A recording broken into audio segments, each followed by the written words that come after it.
माथे चंदन करे वाला, साल भर पर राखी बांधे वाला, माथे चंदन करे वाला।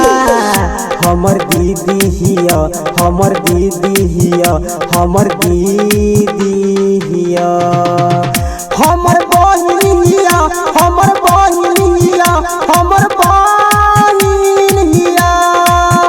माथे चंदन करे वाला, साल भर पर राखी बांधे वाला। हमर दीदी हिया, हमर दीदी हिया, हमर दीदी हिया, हमर बहिन हिया, हमर बहिन हिया, हमर बहिन हिया, हमर बहिन हिया, हमर बहिन हिया, हमर बहिन हिया, बहिन हिया, बहिन हिया।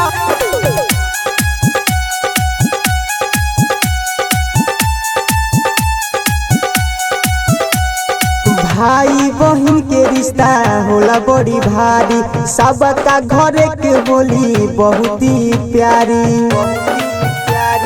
भाई बहन के रिश्ता होला बड़ी भारी, सबका घर के बोली बहुत ही प्यारी।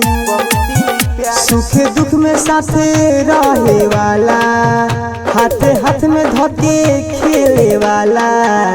हमर दीदी हिया, हमर दीदी हिया, हमर दीदी हिया, हमर बहिन हिया, हमर बहिन हिया, हमर बहिन हिया,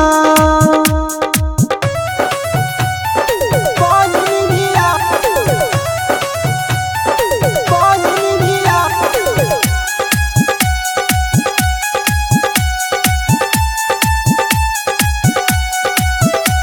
सूरज संदेश हर साल करेला नाम, गोड़ छुके बहिना के करे प्रणाम हो।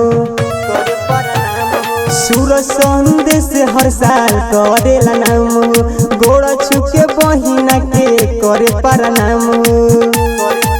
अमित सुमित के खूबे माने वाला, तीनों भाई के राखी बांधे वाला। हमर दीदी हिया, हमर दीदी हिया, हमर दीदी हिया, हमर बहिन हिया, हमर बहिन हिया, हमर बहिन हिया। दिया रिकॉर्डिंग स्टूडियो मोहम्मदपुर।